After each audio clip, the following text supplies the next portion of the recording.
Para mim é um privilégio poder estar aqui sentado a louvar a Deus. Não é?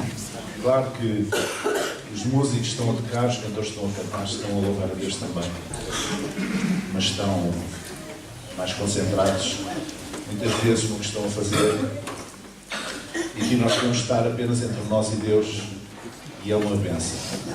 Amém. Eu fui abençoado, não sei se vocês foram abençoados este momento. Não podem ir embora. Não, ainda falta qualquer coisa. Queria dar-vos aqui uma informação. Nós temos um canal no YouTube. O som já ia estar.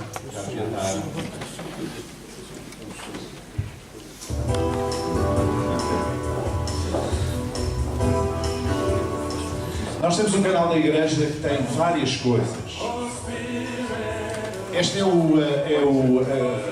a aparência, a configuração quando abrimos o canal. Pode passar.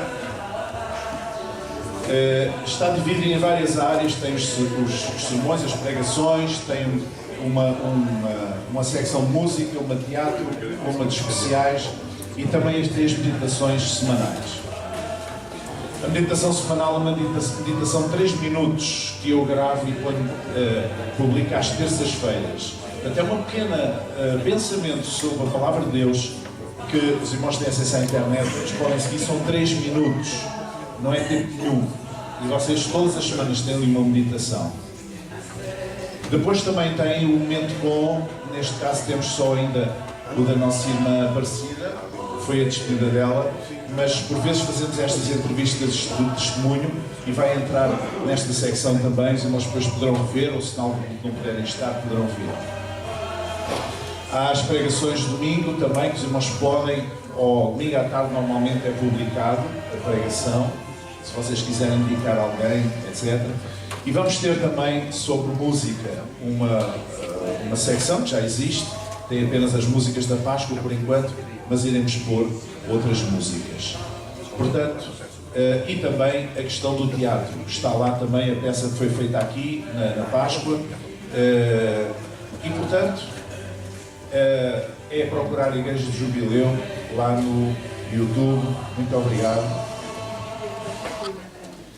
O canal tem cerca de quase 2.000 visualizações, e os irmãos, em vez de andarem a ver, desculpa a expressão, porcarias, vejam coisas que interessam, está bem? Na internet. Antes de partilhar convosco a Palavra de Deus, eu quero fazer uma referência a este homem, nosso irmão da fé. Fez esta semana 50 anos que ele foi assassinado em Memphis, no sul dos Estados Unidos, por ser quem era, por defender aquilo que ele defendia. Ele era um pastor batista, mas que se envolveu no movimento pela defesa dos direitos civis. Isto é, não sei se os irmãos sabem que em 1860, por aí, mais ou menos ano, foi quando foi abolida a escravatura nos Estados Unidos. E durante 100 anos, apesar da escravatura estar abolida, os negros nos Estados Unidos não tinham os mesmos direitos dos outros. Não podiam usar os mesmos autocarros que os brancos, não podiam ir às mesmas escolas que os brancos, não podiam sentar-se nos mesmos bancos que os brancos, não podiam usar as mesmas casas de banho que os brancos. Era uma separação completa, verdadeiramente anti-humana. E este homem e outros, ele notabilizou-se por esta luta contra essa situação. E essa situação foi ultrapassada de tal forma que os Estados Unidos já tiveram, há alguns anos atrás, um presidente negro. Que era uma coisa impensável completamente. Há poucas décadas, há 20 anos, era completamente impensável. Ele era um pregador, era um homem de Deus, era um pastor, como eu disse, batista, no sul dos Estados Unidos. E ainda hoje ele é uma referência, ele ficou na história, este homem faz parte da história, porque ele foi assassinado por defender os direitos iguais. E, portanto, passaram estes 50 anos. E é bom que nós saibamos que não estamos aqui sozinhos no mundo, há muita coisa a acontecer por aí. e nós não somos alienados. Nós, como cristãos, não devemos ser alienados. Não devemos estar completamente à margem daquilo que se passa na sociedade. Nós devemos saber aquilo que se passa e devemos ter uma posição como cristãos. E esta posição dele era a mais cristã possível, porque a Bíblia diz que Deus não faz acepção de pessoas. Não discrimina pessoas. E não discrimina pessoas por causa da cor da pele, nem por causa do género, por serem homens ou mulheres, nem por causa da idade. Há um problema que os estudiosos, os investigadores, chamaram idadismo. Idadismo, que é uma espécie de racismo dos idosos. Ou seja, às vezes nós ouvimos assim umas tiradas, até no meio político, como se as pessoas mais velhas, as que mais contribuíram para construir o país, fossem agora descartáveis e fossem um peso para a sociedade. Isto chama-se idadismo, não é? É uma discriminação contra os mais velhos, quando eles foram das pessoas que mais trabalharam e têm todos os direitos. E têm o direito a ter uma velhice descansada e digna. E, portanto, nós não somos alienados, nós somos cristãos. E os cristãos são a luz do mundo e são o sal da terra. E estão aqui para brilhar, para fazer brilhar a luz do Evangelho. Amém? E eu não poderia deixar de passar sem fazer esta referência a este homem, este nosso irmão na fé, que foi assassinado há 50 anos por causa de defender os mesmos direitos para brancos e negros. É uma coisa que nós achamos estranho, talvez hoje, pensar que um homem e muitos outros foram assassinados, espancados por causa disso. Mas, finalmente, essa lei veio a ser, as leis vieram a ser alteradas e, sobretudo, a prática da sociedade veio a ser alterada. Vamos então meditar na Palavra de Deus esta manhã. Eu quero dizer que durante este mês nós vamos meditar sobre algo que eu chamei o culto a Deus. E gostaria que abrissem as vossas Bíblias em Atos capítulo 2. Atos capítulo 2, e vamos ler do versículo 42 até ao 47. Atos dos Apóstolos, capítulo 2, versículos 42 a 47, diz assim, que os discípulos perseveravam na doutrina dos apóstolos e na comunhão e no partir do pão e nas orações, e em toda a alma havia temor, e muitas maravilhas e sinais se faziam pelos apóstolos. E todos os que queriam estavam juntos e tinham tudo em comum. E vendiam as suas propriedades e fazendas e repartiam com todos, segundo cada um havia de mistério. E perseverando unânimes todos os dias no templo e partindo o pão em casa, comiam juntos com alegria e singeleza de coração, louvando a Deus e caindo na graça de todo o povo. Vejam a importância do louvor. O louvor está sempre presente na história da igreja.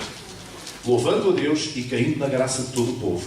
E todos os dias acrescentava o Senhor à igreja os que se haviam salvado. Eu hoje vou refletir sobre a primeira destas frases ou destes elementos que estão aqui no versículo 42, que é a doutrina dos apóstolos. Depois falaremos da comunhão, partir do pão, das orações. Mas hoje vamos concentrar sobre a questão da doutrina dos apóstolos. O que é que aconteceu aos cristãos depois do dia de Pentecostes? E depois da ascensão de Jesus ao céu. Jesus ascendeu ao céu e o que é que aconteceu depois?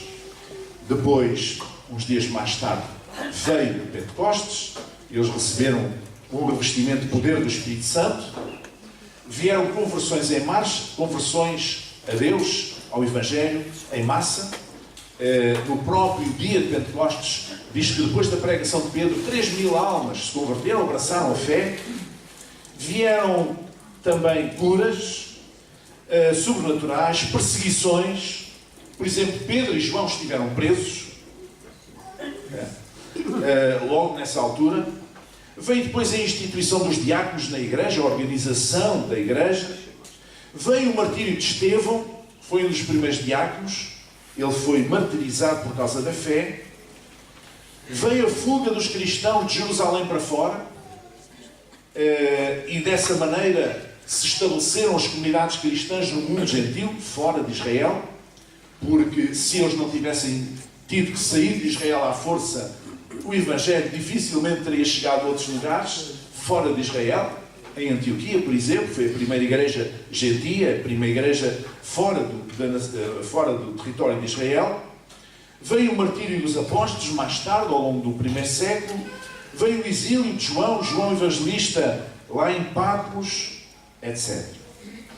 Portanto, tudo isto aconteceu depois da ascensão de Jesus ao céu. Como é que era o culto a Deus? Olha, nós não temos muitos elementos sobre o culto a Deus. Como é que o culto era? Há muitas pessoas que acham que o culto deve ser desta maneira, ou deve ser de outra maneira. Há pessoas que acham que deve ser mais ênfase a isto, mais ênfase àquilo, mais ênfase ao louvor, mais ênfase à palavra, mais ênfase à oração, mais ênfase a não sei o quê. Mas não há muitos elementos sobre como é que era o culto a Deus. Sabemos que até ao século IV não havia templos. Os cultos eram feitos nas casas das pessoas. As reuniões devocionais eram feitas nas casas. Ou então em espaços, num espaço maior de alguém, como foi o Cenáculo no dia de Pentecostes, que era um refeitório. Portanto, mas não havia templos dedicados à igreja cristã. Não havia paramentos, não havia alvas, ou as coisas que os padres usam, não é? Não havia nada disso. Não havia vestes sacerdotais, havia simplicidade e uma informalidade reverente. Nós podemos ser informais, ser pouco formais, pouco rígidos na liturgia, mas sermos reverentes. Ou seja, haver reverência sem haver uma extraordinária rigidez. Não é? Porque uma coisa não tem que ver com outra. Então, o culto a Deus na igreja primitiva era assim. Não havia templos, não havia vestes sacerdotais, não havia esses paramentos, havia simplicidade e havia uma informalidade com reverência. Já no século IV, quando o imperador Constantino do Império Romano se converte, então há um primeiro édito da tolerância, em que os cristãos deixam de ser perseguidos e passam a ser aceitos, a religião cristã, e mais tarde, em 380, há um outro édito em que estabelece que o cristianismo passa a ser a religião oficial do Império. E estragaram tudo. Aí estragaram tudo. Porque o que aconteceu foi que os templos dedicados aos deuses pagãos, aos cultos pagãos, foram entregues aos cristãos. Então os cristãos receberam os templos que tinham sido construídos em honra da deusa Vitória e do deus não sei quê e da deusa não sei quantos, deuses do paganismo. Receberam as vestes sacerdotais e a liturgia rígida dos cultos pagãos. E receberam as alfaias religiosas, ou seja, os utensílios dos templos pagãos. Isso veio tudo para dentro do cristianismo. E, a meu ver, estragou completamente aquilo que era a simplicidade e a genuinidade, a pureza do Evangelho de Jesus. Mas nós vamos centrar hoje sobre esta questão da doutrina dos apóstolos, que é o primeiro elemento que aqui está. Diz que eles perseveravam na doutrina dos apóstolos. O que é que significa em doutrina? No grego a palavra didaquê, quer dizer ensino ou instrução. O ensino é encarado, digamos, como uma atividade. E a instrução, didaquê, é de onde vem a nossa palavra didático, livro didático, livro de escola, livro de ensino, livro de aprendizagem. Diz que doutrina é isto. Não é? É isto. É um ensino. Jesus ensinou. Nesse sentido, Jesus fez doutrina. Jesus instruiu os seus discípulos e aqueles que o ouviam. E nesse sentido, ele fez doutrina. Mas, diz lá em Marcos capítulo 4 e versículo 2, que Jesus ensinava às pessoas que o ouviam muitas coisas, ensinava-lhes muitas coisas por parábolas e lhes dizia na sua doutrina. Então o ensino de Jesus não era propriamente teórico. Era um ensino que tinha algumas características. Era prático, porque ele movia-se no meio do povo, da vida cotidiana e não no templo. Jesus raramente ensinou no âmbito do templo. Era normalmente cá fora, no meio das pessoas, na cidade, nas aldeias, nos campos. Era aí que ele ensinava, junto dos pescadores, junto dos agricultores, junto das pessoas que estavam na sua vida do dia a dia. O seu ensino era prático e por isso ele usava tantas histórias para fazer passar o seu ensino. Era um ensino autoexemplificativo, isto é, ele praticava aquilo que ele ensinava. Eu já vos disse aqui que Jesus submeteu-se ao batismo não porque ele tivesse que se arrepender de alguma coisa, porque o batismo de João Batista era o batismo do arrependimento, a mensagem de João Batista era a pregação do arrependimento, e Jesus não tinha nada que se arrepender porque ele nunca pecou. Mas ele sujeitou-se ao batismo porquê? Para dar um exemplo. E quando ele disse para os discípulos para serem batizados, para irem batizar em todas as nações, ele já tinha dado um exemplo. É muito fácil quando alguém está em posição de liderança e diz aos outros para fazer aquilo que ele próprio não faz. É muito fácil, mas não resulta. Porque liderança significa não apenas motivação, motivar aqueles que nós lideramos, mas também dar um exemplo. Um líder que não dá um exemplo não vai ser seguido. Não pode ser seguido. Porque as pessoas olham mais para os exemplos do que para as palavras. Amém? Palavras levam-as ao vento, como diz o povo. Mas as pessoas olham para o exemplo de vida. Qual é o exemplo de vida deste homem? Qual é o exemplo de vida desta mulher? Esta pessoa está-me a motivar para eu ir nesta direção. Está-me a tentar entusiasmar, a motivar para eu ir nesta direção. Mas o que é que ele está a fazer? Está a fazer o contrário? Então não funciona. Se está a fazer o contrário, as pessoas não vão seguir. O seu ensino, o ensino de Jesus, que ele praticava, era autoexemplificativo. Ele exemplificava aquilo que ele ensinava. Ele praticava o que ele pregava. E era um ensino ilustrativo. E daí ele usar parábolas e muitas outras metáforas que ele usa, inúmeras metáforas, não só parábolas, no seu ensino, para que toda a gente pudesse compreender, desde os indoutos, até às crianças, até aos mais velhos, desde aqueles que tinham menos inteligência aos mais cultos, pudessem entender qual era o seu propósito. Amém? Amém. Mas o que é que era nessa altura a doutrina dos apóstolos? Diz que eles perseveravam na doutrina dos apóstolos. O que é que era a doutrina dos apóstolos nessa altura? Estamos a falar do princípio do final da primeira metade do primeiro século. O que é que era a doutrina dos apóstolos? Eu devo dizer que era muito reduzida. A doutrina era muito reduzida. E quero-vos dizer que os primeiros livros do Novo Testamento começaram a ser escritos no início da segunda metade do primeiro século. Portanto, até aí, nesta altura, estamos a falar, eles não tinham outros livros, a não ser bíblicos, a não ser a lei e os profetas, os livros do Antigo Testamento. Não tinham mais nada. Não tinham evangelhos, não tinham Atos dos Apóstolos, não tinham cartas apostólicas, não tinham nada, a não ser a lei e os profetas. Então, eles valorizavam muito a doutrina dos apóstolos. Porquê? Porque esses ditos apóstolos tinham estado com Jesus, tinham andado com Ele, tinham ouvido o que Ele ensinou, tinham convivido com Ele, tinham visto os seus sinais, as suas curas, as suas maravilhas, tinham visto tudo aquilo que Jesus fez e que Jesus disse. E isso era um património tremendo. Era um património tremendo. Mas a doutrina dos apóstolos nesta altura era muito reduzida.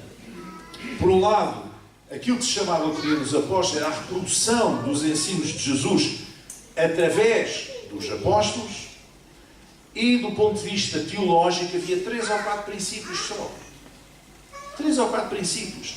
Hoje, ao longo dos 2000 anos que nós vivemos, muitas vezes a Igreja de Cristo se dividiu por causa de doutrinas. Mas eu quero dizer que, por causa de princípios teológicos, mas eu quero dizer que isso era uma questão que não assistia a Jesus, os princípios teológicos. Ele não estava preocupado com isso. Ele estava preocupado com a vida das pessoas. E as pessoas tivessem comunhão com Deus. Não tanto com questões teológicas. E esses 3 ou 4 princípios teológicos eram simplesmente estes. Primeiro, Jesus é o Cristo, o Filho do Deus vivo. Isto era uma coisa que eles queriam. E era uma coisa que eles proclamavam. Segundo, Jesus Cristo é o Salvador. Ele foi enviado dos céus para salvar, para se entregar a si mesmo por nós. Princípio importante. Terceiro princípio, Jesus Cristo ressuscitou dentre os mortos, que venceu os grilhões da morte.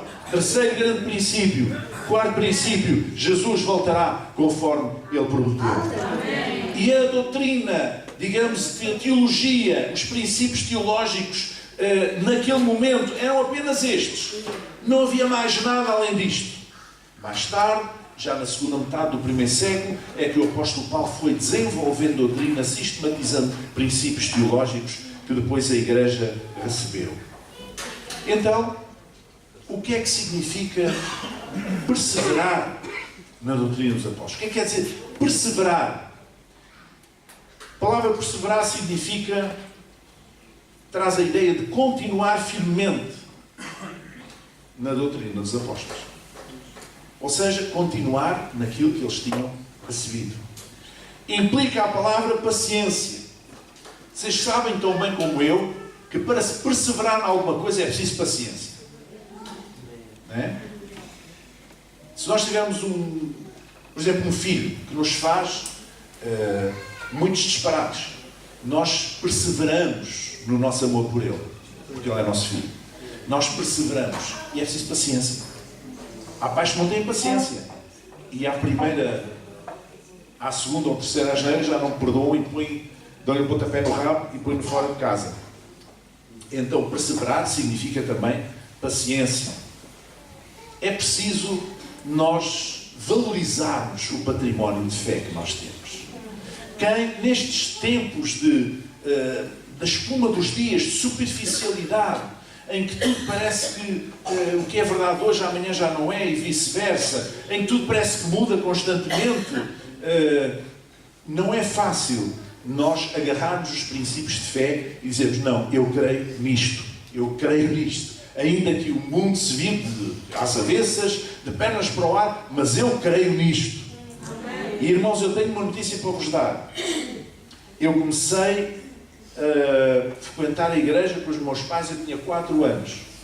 Eu hoje creio nas mesmas coisas que eu queria há 4 anos. E já passaram, aos 4 anos, e já passaram quase 60. Eu creio nas mesmas coisas. Tenho uma outra visão sobre algumas coisas, naturalmente, tenho uma visão mais elaborada, mais consciente, mais madura, mais amadurecida, mas eu creio nas mesmas coisas. E por isso que é tão importante ensinarmos aos nossos filhos como deve andar, como dizia o Salomão, que até ser velho não se desviará desse caminho.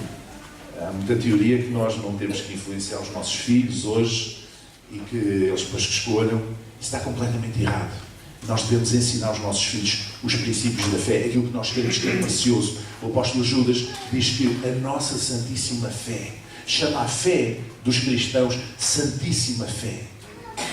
É um precioso tesouro que nós temos. E nós damos aos nossos filhos aquilo que é precioso.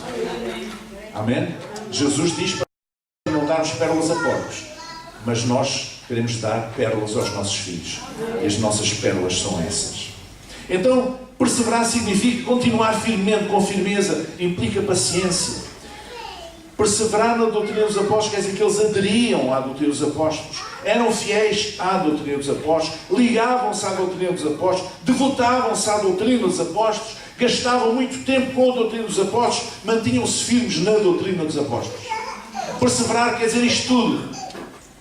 E diz que eles perseveravam na doutrina dos apóstolos. Este era um dos segredos da igreja primitiva. Se você quer saber como é que era o culto, como é que era importante, olha, é perseverar na doutrina.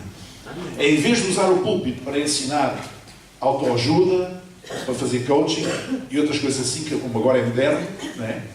É pregar a palavra. Porque é a palavra que é poderosa.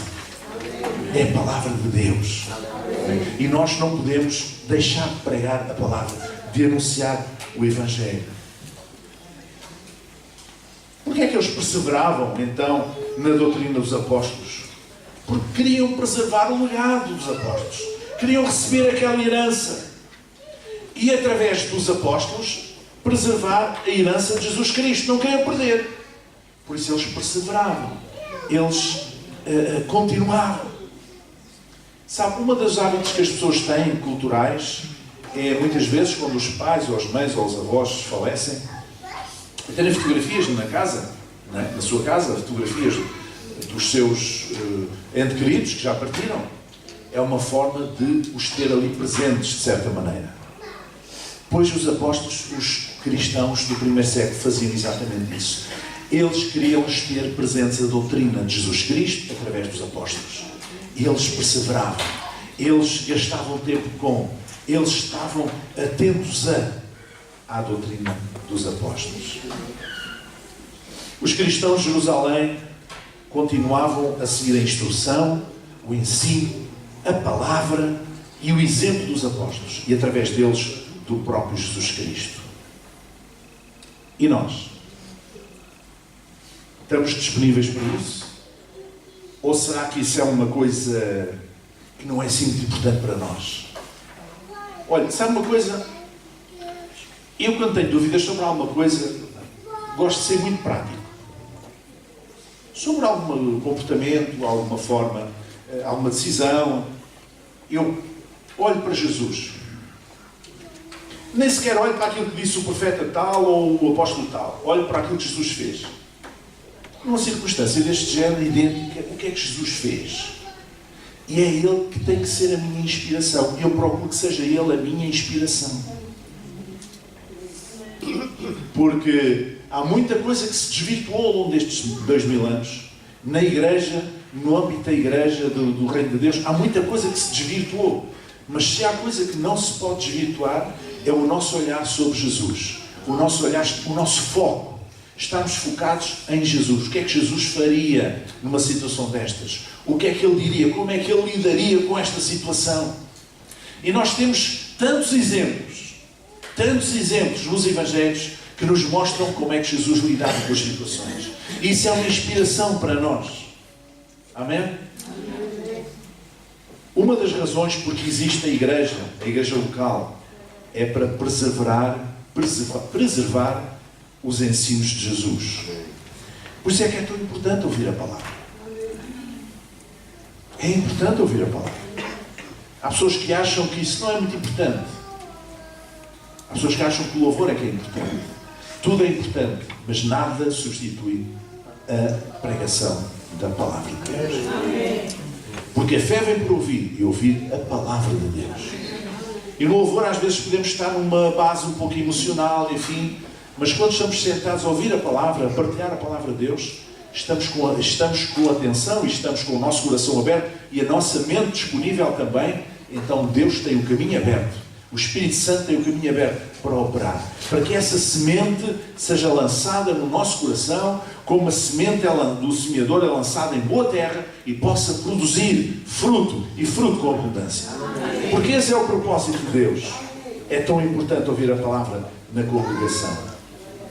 A igreja primitiva, a igreja do primeiro século, tinha pouca teologia, pouca doutrina, a não ser, e eu vou pedir para ficarmos de pé e vocês repetirem comigo.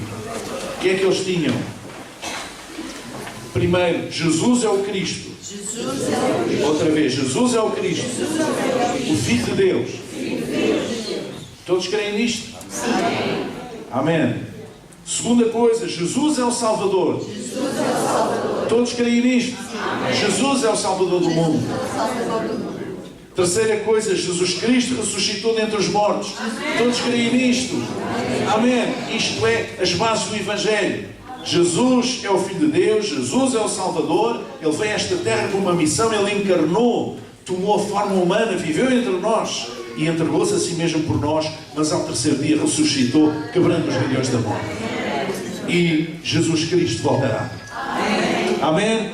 E estas são as bases da fé. Foi assim que a igreja primitiva explodiu em crescimento. Foi assim que a igreja primitiva passou as fronteiras da nação de Israel, passou para o mundo gentil, foi para a Antioquia, foi para o norte da África, veio para a Europa, veio para a Macedónia, para onde é a Grécia, a Turquia, etc.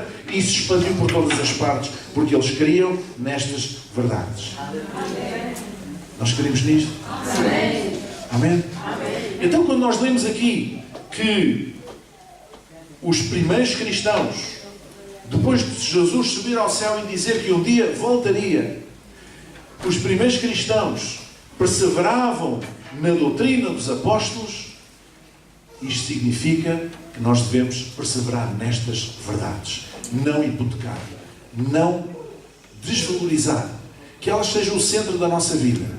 Amém? Amém. E quando estávamos aqui a ouvir aquela canção, aquela última canção, quando penso em teu amor, é uma canção... eu gostava de cantar de novo, vou pedir para vocês seguirem aqui para o... Gostava de nós cantássemos de novo essa canção. Porque muitas vezes nós lemos as coisas ou cantamos determinadas canções e parece que não valorizamos aquilo que cantamos. O amor de Deus, eu cresci a ouvir canções sobre o amor de Deus, canções lindas na igreja. E quando nós cantamos esta canção, não é muito antiga, mas que fala sobre o amor incondicional de Jesus por nós.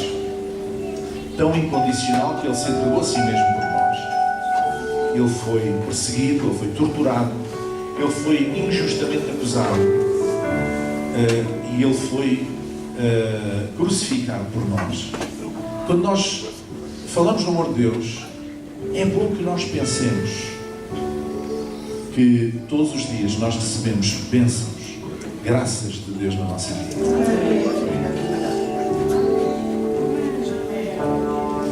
Todos os irmãos que estão aqui conseguem respirar normalmente, uns com mais dificuldade, outros com menos.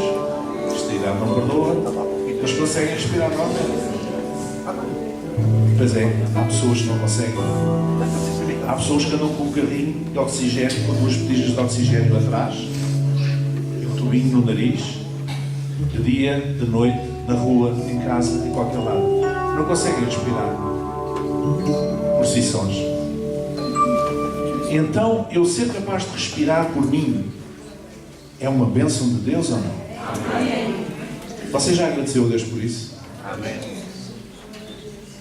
Ter pão na mesa, ter um teto que nos abriga, ter uma família. Pastor, mas a minha família é tão imperfeita. Está bem, mas há quem não tenha nada, nem perfeito nem imperfeito, que é bem pior. O dom da vida, a saúde. Temos tanta coisa para agradecer a Deus. Só os meninos.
Aleluia, quero ouvir a vossa voz. Diga a Jesus: Jesus, eu te amo, Senhor.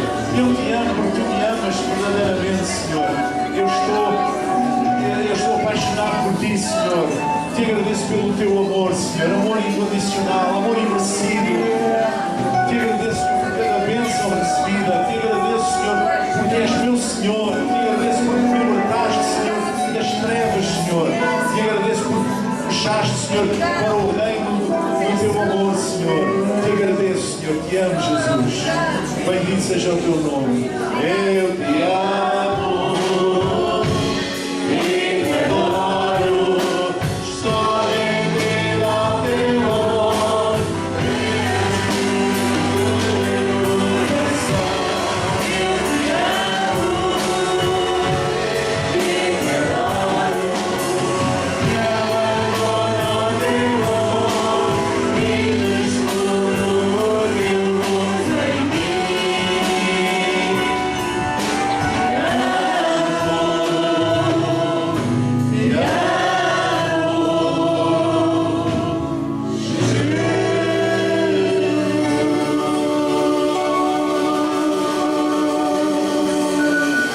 Aleluia, bendito seja o nome do Senhor, bendito seja o nome do Senhor.